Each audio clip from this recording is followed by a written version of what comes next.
as we prepared for the family getaway. I hadn't made any arrangements. I was filled with bitterness, dreading a vacation I didn't even want. We ended up at a lavish hotel, and Spencer, my husband, acted oblivious to the tension between me and his mother. He casually told me, "We'll meet you at checkout, Emily," before walking off, leaving me to follow them into the opulent hotel.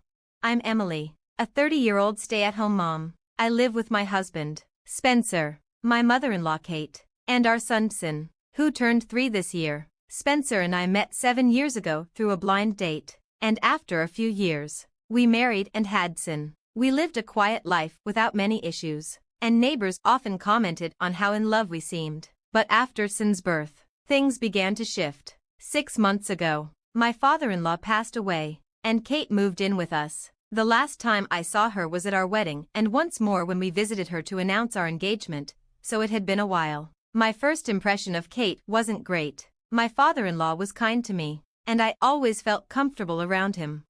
I remembered Kate's blunt remarks from the past. "Spencer, are you sure she's the one? I worry she'll be trouble." As she voiced her concerns, Spencer worked hard to gain her approval, and after some persuasion, she reluctantly accepted our marriage. I've always believed it was rude for her to speak her mind so openly in front of me, and I wondered how we'd manage once she moved in. I promised myself to try and stay positive, hoping things would improve.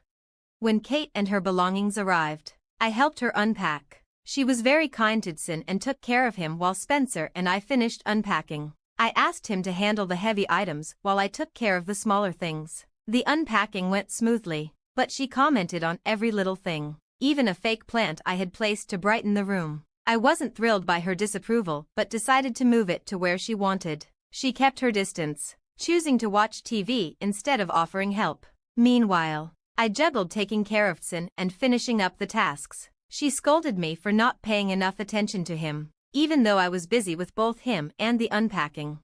I couldn't ask Spencer to help, knowing he was carrying the heavy load. I finished everything with a mix of emotions, convincing myself she was probably just unsettled by the move. But over the next few days, her criticism didn't stop.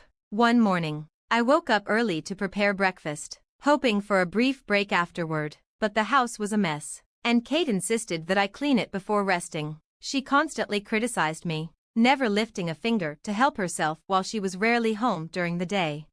The stress was taking a toll, and I eventually decided to talk to Spencer. She must be struggling since Dad passed. "We need to be patient with her," I said. But Spencer didn't step in. Despite knowing how Kate treated me, he didn't intervene. I spent each night in despair, unable to sleep. Walton cried out for me, exhausted and unable to get up. Spencer rushed to tend to him, and Kate, disturbed by the noise, shook me awake. "How are you still sleeping when your son is crying? This is your job, Spencer. It's a woman's responsibility," she shouted at me. I quietly got up and went to Sin, but I couldn't get any rest that night. Later, at dinner, Kate made an uncomfortable remark about the meal. "It seems one portion is missing. Spencer works hard, so of course, there's none left for you," she said, coldly. I realized she had been subtly bullying me all along, but I tried to convince myself it was her way of pushing me to be a better wife. If I didn't think that, I'd have broken down. I couldn't talk back to Kate, so I confided in my childhood friend. I shared everything with her, and after listening patiently, she said, "That's straight-up bullying. How are you managing?" I admitted that I had been holding in my frustrations for so long. She reassured me that I was doing my best, and that I would be okay. "I'll help you. We'll figure this out," she promised. And though our conversation was brief, I felt lighter afterward. My friend suggested recording Kate's behavior, so I discreetly set up a cheap recorder at home. While cleaning, I found a loan agreement in Kate's room, showing a $20,000 debt. Shocked, I pocketed it, wondering if it could come in handy. When Kate returned and Spencer came home for dinner, we gathered at the table, and as usual, Kate began her complaints.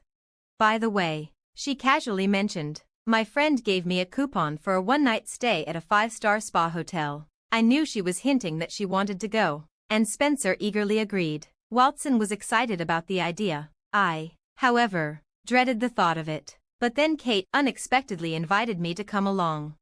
"Since you're always working so hard, You can come too, she said. I was stunned, wondering if this was some kind of trap, but I reluctantly decided to go along with it. She insisted on booking everything the next day, and I couldn't sleep that night, thinking over the situation. I had my doubts about taking Son alone since my mom couldn't help watch him. Spencer begged me to come, but I finally told him I wouldn't go unless he agreed to one thing.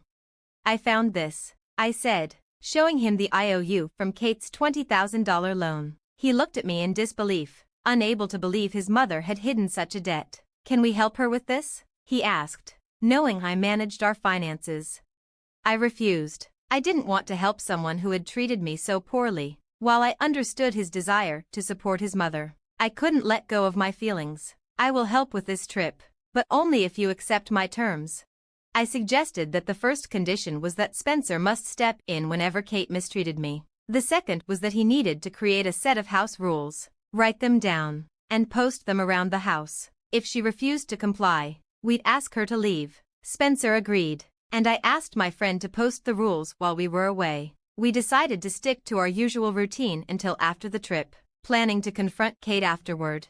On the day we were leaving, Spencer took charge of everyone's luggage, and as we were about to head out, Kate started with her usual taunts. You don't need to carry the bags. Let Emily do it. Spencer shot me an apologetic look, and I complied, not wanting to cause tension before the big reveal. The bags were heavy, and I could feel the strain, especially since I was trying to manage the scene and still keep everything together. I knew I wouldn't have much energy to enjoy the hotel.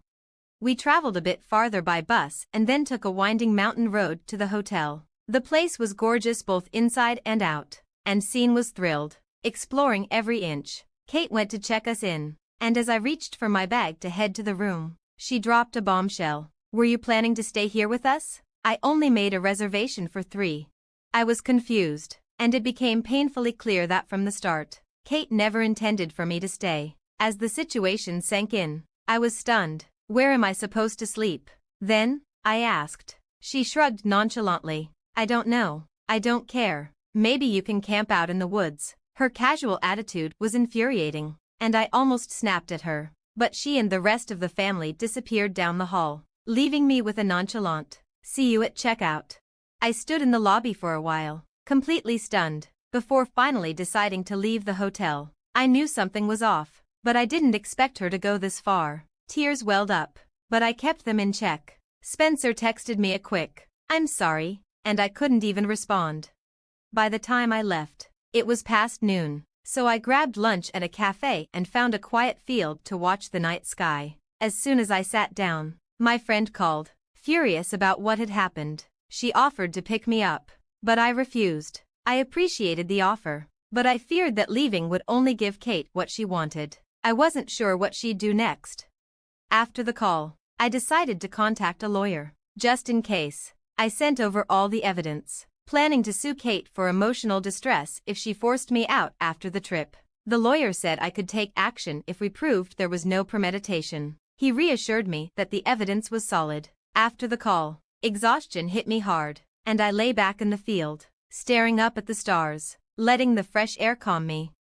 The next morning, I met up with Kate and the others at checkout. Kate immediately started mocking me. "Did you sleep in the woods? You look filthy." Spencer tried to intervene, but she quickly shifted the topic. I could tell he had probably told her that kicking me out was a step too far. Kate bragged about how nice the hotel was, and Spencer's supportive smile was my only comfort.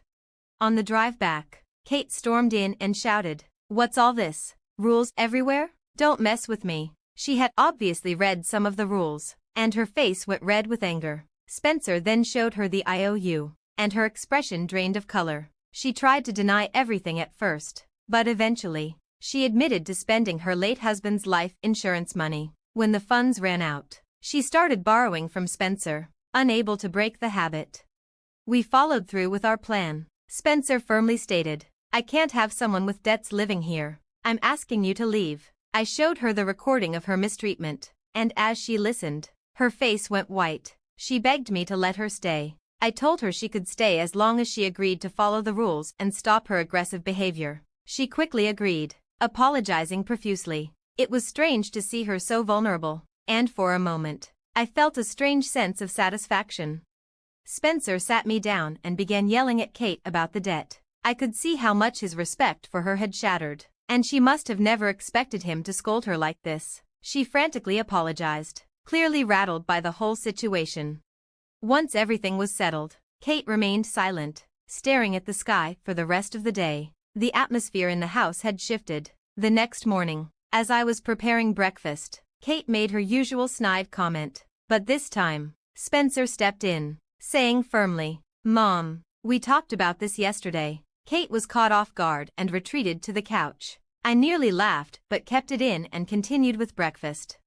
Spencer felt guilty for not protecting me sooner. I understood that he was a kind person, but it was clear he'd struggled with turning a blind eye for too long. I didn't blame him, but I needed him on my side. He apologized, tearfully, and from then on, he started looking out for me. Kate's behavior gradually improved, though she still made minor remarks. I didn't sense any malice, and I hoped things would continue to get better.